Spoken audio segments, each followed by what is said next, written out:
Hello again. My name is Sonia Landivar, and I am ready to answer the last two questions for Critical Thinking Chapter 4.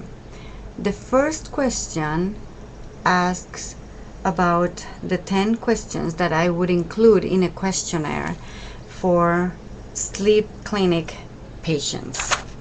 And the questions that I would include are: what is your age? Because age has a lot of influence on our sleep patterns. What is our work schedule?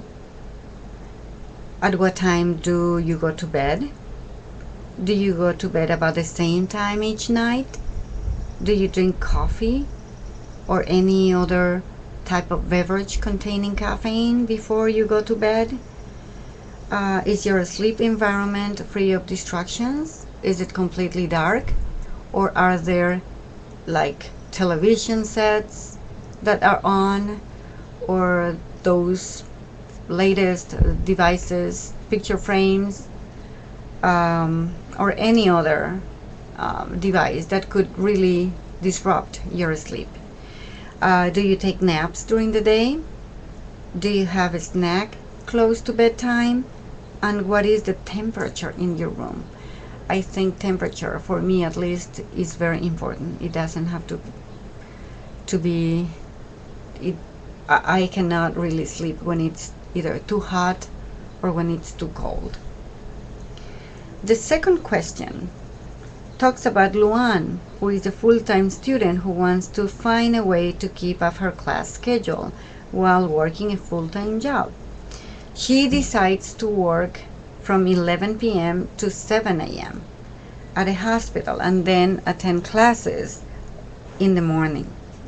After she's done with her classes at noon, she intends to sleep from 1 p.m. to 7 p.m., at which time she will get up, or she will wake up and study until it is time to leave for work. Based on what I have learned about circadian rhythms in this chapter, what kind of problems do you think Luan will encounter in trying to carry out her plan? Circadian rhythms are not only biological, but they also respond to environmental cues. In this particular case, Luan's circadian rhythm of sleep wakefulness has been changed. The fact that she will be working from 11 p.m. to 7 a.m. will negatively affect her level of alertness in the morning when she goes to school. This will deteriorate her performance in class and at work in the long run. Until she becomes adjusted to this new schedule, most likely she will experience symptoms of jet lag, which include headaches, fatigue, insomnia, and an irregular sleep pattern. The third question asks about a presentation to 7th and 8th graders about the danger of drugs. What are the most persuasive general arguments I can give to convince them not to start using drugs?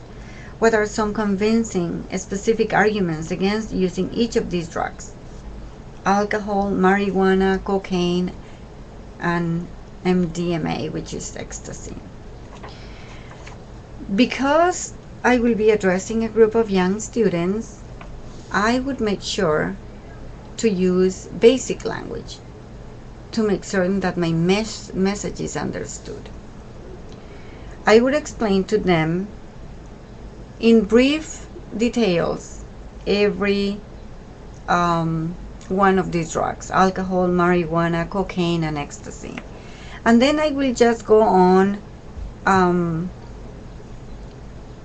to let them know about the effects, the immediate and the long-term effects of using drugs. I would explain to them that drugs are addictive, that they weaken their body systems, and they impair the ability to perform at their best because their brains and the other body organs will shut down. I also will stress on the fact that the initial feeling of euphoria and excitement are temporary. Those feelings will go away, and then we will be left with a feeling of discomfort and depression, which is very dangerous. Finally, I will just emphasize on the physical and the emotional long-term effects for themselves and for their families. Thank you very much.